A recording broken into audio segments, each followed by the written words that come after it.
Hello, dear students. Welcome to What, Why, How, the daily initiative by IAS Baba, where we take up a current topic or an editorial and we try to declutter it in less than 10 minutes. The topic that I've chosen for today is the AI Action Summit that is happening currently. This is a summit related to artificial intelligence and it is in much importance for India also. India is actually the co-chair of this meeting that is now being held in Paris. Now, looking into some of the details, the meeting is going to be held on February 10th and 11th. And as we speak right now, the Indian Prime Minister, Shri Narendra Modi, is speaking at the summit. The idea of your AI Action Summit is to include NGOs, governmental organizations, private corporations, and any other interested parties in the discussions to ensure safety in artificial intelligence. So you can see that these AI safety discussions previously also happened in United Kingdom in 2023 and in South Korea in 2024. The interesting factor over here is in all of these meetings, India had contributed in a very large capacity. This has led to India co-chairing the meeting along with France currently.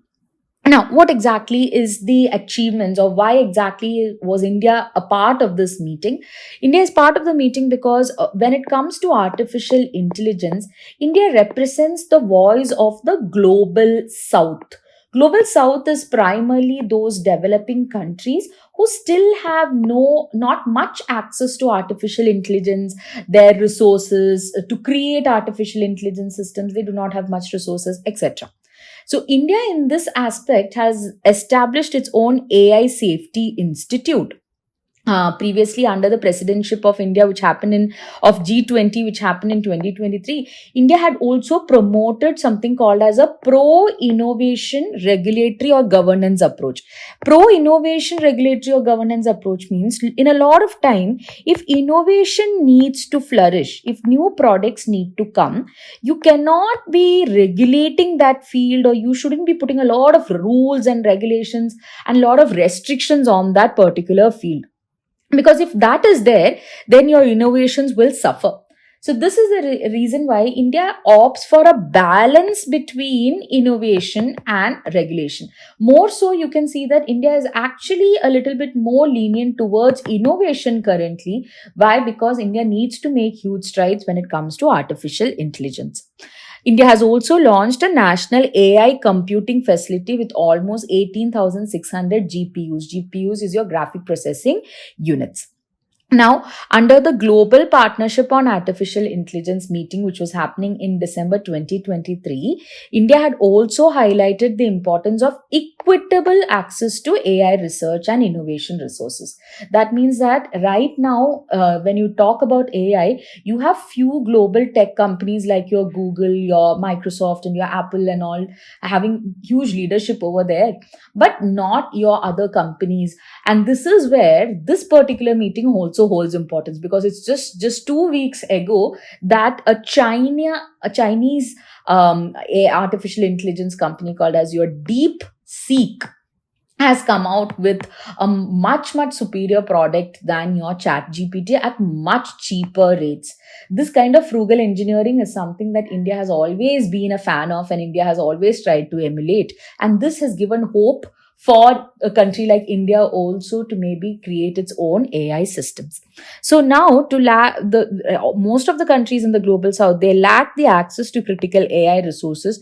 India hopes to be their voice in this particular summit.